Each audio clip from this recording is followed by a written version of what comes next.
देश के अंदर जिस तरीके से जो तुष्टीकरण की राजनीति को आगे बढ़ाते हुए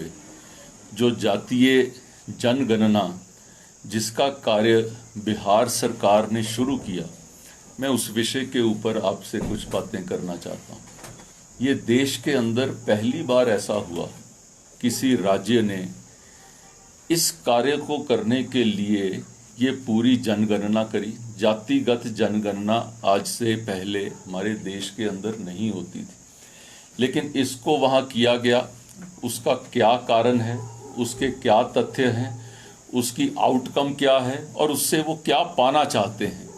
ये 4 विषयों के ऊपर तो ये मुझे लगता है कि रो करने वाली बात है। अपने देश की एक जो बुनियादी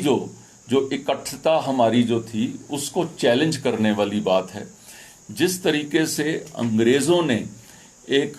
जो है आपस में डिवाइड एंड रूल का जो काम करते थे, तो ये एक जो नीतीश जी की सरकार ने ये कार्य करने का प्रयास किया है। और उससे भी आगे बढ़ के जो कांग्रेस पार्टी और उनके सब घटक जो है इस चीज़ को उसमें वाहवाही लूटने के लिए, और जो दूसरे राज्य जहां पर उनकी सरकार है वहां पर भी वो ऐसा कार्य करेंगे, इस तरीके की घोषणाओं से पूरा देश के अंदर एक ये जातिगत राजनीति को बढ़ाने का ये कारण क्या है। इसके लिए अगर आप थोड़ा सा इसके अंदर स्टडी करने का प्रयास करेंगे, आप पाएंगे कि जब आज़ादी से पहले ऐसा क्या होता था कि कहीं अंग्रेज़ जो है वो 2 भागों के लोगों को आपस में लड़ाते थे और अपना राज स्थापित करने का प्रयास करते थे। और मुझे लगता है कि यही एक तरीका ये कांग्रेस और उनके बाकी घटक इसको इस्तेमाल करने का प्रयास कर रहे हैं। बहुसंख्यक वर्ग को उसको डिवाइड करने का प्रयास जो है वो किया जा रहा है। उसके साथ मिलता क्या है, आप देखें कि जो इस जनगणना से अब हर राज्य के अंदर ऐसी जनगणना होगी और उसके साथ जुड़ी हुई कितनी विषमताएं जो सामने आएंगी। लेकिन इसके विपरीत अगर आप देखें, मोदी जी की सरकार ने अगर कार्य किया तो वो कार्य अगर सड़क दी तो सड़क ये नहीं देखती है कि सड़क किस वर्ग को दी जा रही है, सड़क किस समुदाय को दी जा रही है, सड़क कौन से क्षेत्र में जा रही है। सड़क दी तो सबके लिए दी। अगर उज्ज्वला योजना में अगर गैस मिली तो गैस ने ये नहीं देखा कि ये किस वर्ग को मिली, ये किस क्षेत्र को मिली, ये किस समुदाय को मिली, ये उन्होंने नहीं देखा। उन्होंने सबको वो चीज़ दी। अगर बिजली का प्रबंध किया तो वो सबके लिए किया, अगर पढ़ाई का प्रबंध किया तो सबके लिए वो प्रबंध हुआ। अगर किसी भी व्यवस्था के अंदर आप देखेंगे, चाहे वो किसानों के लिए व्यवस्था है, चाहे वो जो अन्य जो है योजना है, ये देखती नहीं है कि ये व्यक्ति किस वर्ग का है, वो सबके लिए दिया जाता है। लेकिन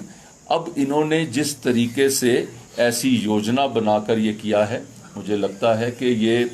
बड़ा संदेहास्पद में आता है और कांग्रेस पार्टी उसको सपोर्ट कर रही है, जो मुझे लगता है कि एक हमारे देश का जो एक बेसिक फैब्रिक है ये उसको क्वेश्चन करने का प्रयास किया जा रहा है। जो हिमाचल से जुड़ा हुआ कि यहाँ पर जिस तरीके से पिछले 10 महीने के अंदर जो कांग्रेस की सरकार जो लॉ एंड ऑर्डर की सिचुएशन, चाहे वो चंबा वाला विषय लें, चाहे हम हमीरपुर का विषय लें, और चाहे ओवरऑल सारे यहाँ पे राज्य का विषय लें, आज हम चारों तरफ ऐसा महसूस कर रहे हैं कि आम जन भी जो इस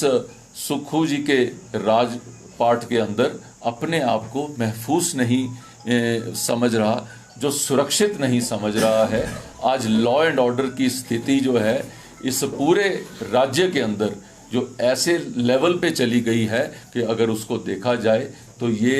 एक बहुत ही निम्न स्थिति पर है। हिमाचल के व्यक्ति, कई लोग इसको क्वेश्चन करते हैं, कई लोग ऐसा कोई बच्चा घर से बाहर जाता है तो उसको फ़ोन करके पूछते हैं, उसके हालात जानने का प्रयास करते हैं, इस समय कहाँ पर है। तो इस तरीके से अगर देखा जाए मुझे लगता है कि ये सरकार जो है वो जिन चीज़ों का वायदा करके यहाँ पर पहुँची थी, वो वायदे तो क्या पूरे करने थे, जो बेसिक चीज़ें थी। आज कर्मचारी वो उबाल पे हैं, आज आप शिक्षक देखें तो वो उबाल पे हैं, लॉ एंड ऑर्डर देखें तो आम आदमी जो उसमें तरस रहा है, और जो प्रॉमिसेस किए थे वो कहते हैं सुभान अल्लाह, उसके ऊपर तो क्या क्या काम हुआ है वो आपके सबके सामने है। मेरा विषय आपके सामने